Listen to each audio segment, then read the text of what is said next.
그 무렵에 헤롯 왕이 교회에서 몇 사람을 해치려고 손을 뻗치더니 요한의 형제 야고보를 칼로 죽이니라.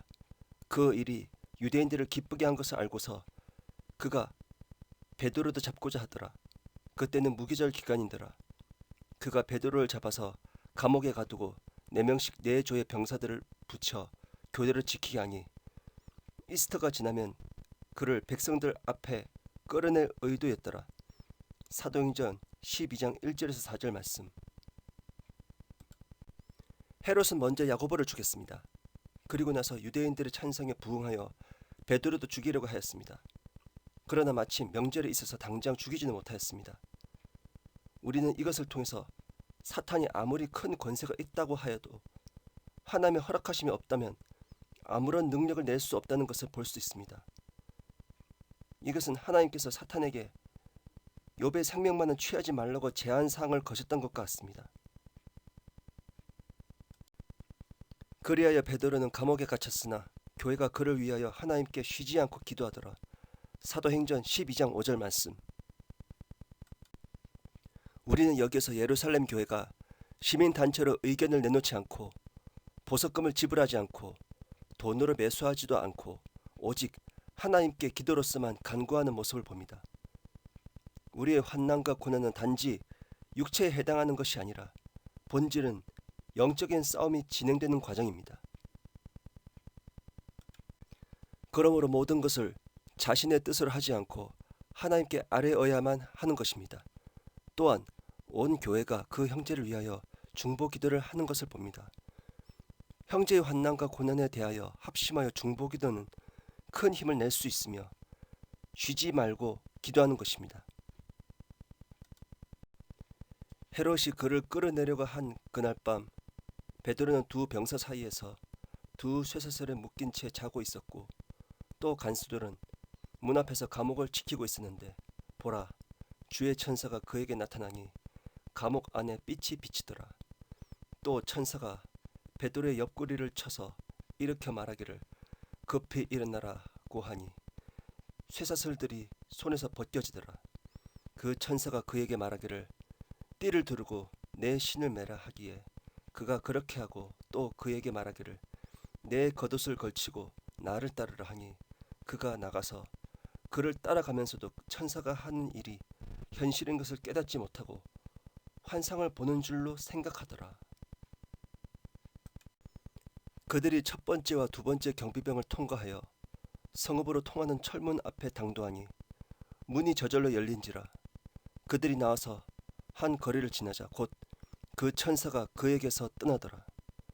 사도행전 12장 6절에서 10절 말씀. 우리는 베드로가 풀려난 것은 그가 처형당하는 마지막 날인 7일째라는 것을 알 수 있습니다. 수많은 그리스도인이 왜 하나님께서는 내 기도를 응답해 주시지 않는 거지? 하면서 초조해하며 하나님께 기도하는 것을 포기합니다. 그러나 기도를 포기하지 말아야 할 것은 하나님께서는 적절한 때에 그 기도에 대한 응답을 주시기 위함입니다. 그러므로 끊임없이 기도해야만 하는 것입니다. 또한 여기에서 베드로가 풀려나자 천사가 사라지는 것을 봅니다. 하나님은 자신의 뜻을 이루시는 것 외에는 불필요하게 기적을 일으키시지 않는다는 점입니다. 베드로가 풀려남으로써 이후에 베드로 전후서가 기록될 수가 있었습니다. 하나님께서 베드로의 탈출을 명하신 이유 중에 하나이기도 합니다. 그러므로 내가 하나님께 간구하는 것이 과연 하나님의 뜻에 부합한지 자기 자신을 점검해야 하는 것입니다. 오늘날 하나님께서 역사하시는 방법은 기적이나 이적이 아니라 하나님 말씀인 성경을 통해서 역사하십니다. 왜냐하면 베드로가 말했듯이 이보다 더 확실한 예언은 바로 성경이기 때문이며 완전한 하나님의 말씀인 성경이기 때문입니다. 그러므로 베드로의 탈출을 통해서 어떠한 기적과 이적이 아닌 성경의 완전성이 기록되게 하신 하나님의 역사하심을 봅니다. 오늘날 교회 시대에는 표적이나 기적이 아닌 일상적인 방법으로 하나님의 인도하심을 볼 수 있습니다. 이것은 에스더서에서 하나님이란 단어는 없지만 하나님의 역사하심이 보이는 것과 마찬가지입니다. 몸이 아프면 병원에 가는 것도 하나님의 인도하심입니다.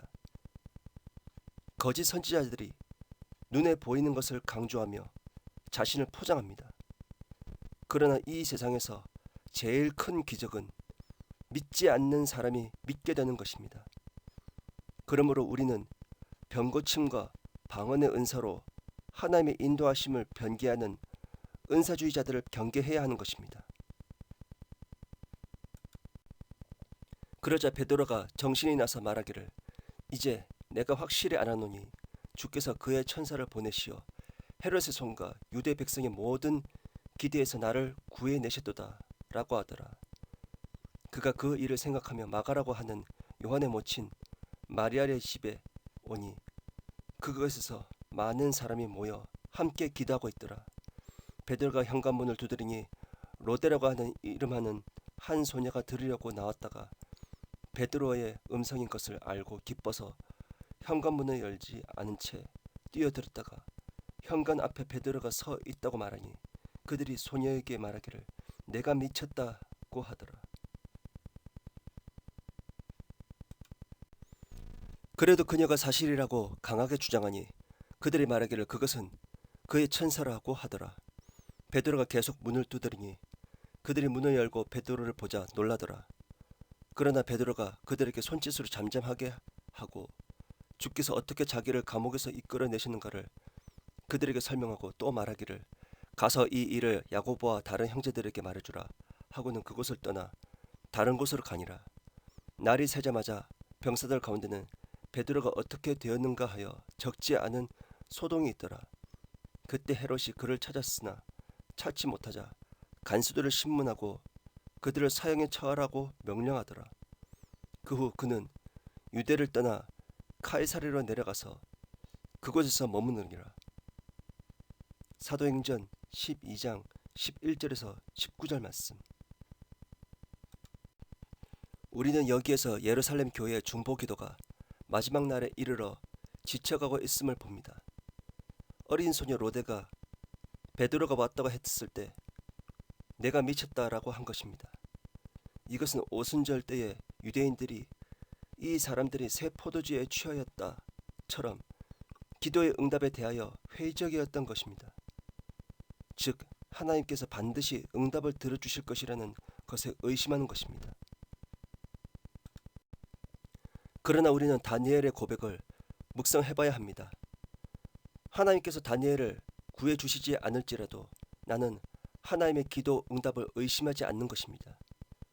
또한 하박국처럼 나는 여전히 주를 기뻐할 것이요 나는 내 구원의 하나님을 즐거워하리라처럼 그러함에도 불구하고 하나님께서는 나의 기도에 응답해 주신다는 확신을 가지며 기도 응답을 하시지 않는 것이 아니라 욥처럼 더 좋은 것으로 응답하시는 하나님을 바라봐야 합니다.